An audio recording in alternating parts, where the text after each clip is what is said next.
అరే రోజు టిఫిన్ గట్టు లేటేనా? ఆఫీస్లో సార్ తిడుతుండు తెలుసా? మరి అయ్యగారు లేచేది 8ంటికి. చల్లటి చలిలో వణుక్కుంటా ఆకులు ఊడ్చుకొని అంట్లు తోముకొని పోరలకు తానాలు చేపించి గరం గరం చాయ్ పెట్టిస్తే గానీ లేచేది లేదాయే. ఓ పాలు తెచ్చేది లేదు, ఓ కూరగాయలు తెచ్చేది లేదు.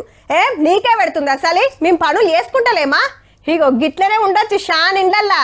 ఆదిలాబాద్ ను అమరుకుంది, నిజామాబాద్ ల నిలవడనిస్తలేదు, కరీంనగర్ ను కమ్మేసింది, మెదక్ ల ముసురుకుంది, వరంగల్ ను వణికిస్తున్నది, హైదరాబాద్ ల వశపడతలేదు, ఖమ్మం ను గదలనిస్తలేదు, నల్గొండను నడవనిచ్చుడలేదు, మహబూబ్ నగర్ ఓళ్లను మంచిగానే అరుచుకుంటుంది.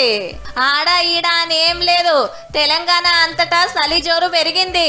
2-3 రోజుల సంధి చిన్నగా లేదు. మరి ఇగం పొద్దుగాల లేవ్వాలంటే సుక్కలు కనబడుతున్నాయి. పో చల్లటి చలిలా ఆకిలుడ్చి అలుకు చల్లాలంటే సరిపోతుండొచ్చు అక్కలకు.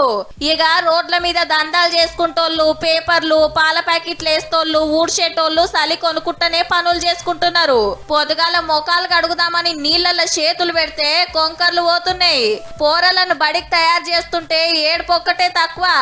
ఉడుకుడుకు షాయి తాగి ఉడుకు నీళ్ళ తానాలు చేసి ఎండపొడ దేవులాడుకొని బయటికి వస్తున్నారు.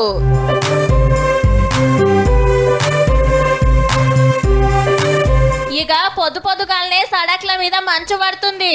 అగో బొంతల లెక్కనే ఎట్లా కమ్మేసిందో. ముంగటేమున్న తెలవక ఆడాడ బండ్లు టక్కర్లైతున్నాయి. అర్జెంట్ పనులుంటే తప్ప మబ్బుల రోడ్ల మీదకి రాకుంటే మంచిది.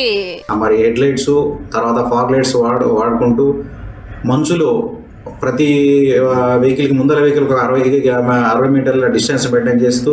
సంక్రాంతి పండుగ దగ్గర పడ్డది కాబట్టి చలి సుత పెరుగుతున్నది. ఇక శివరాత్రి వెళ్ళేదాకా ఇంకింత తొనికిచ్చుడే.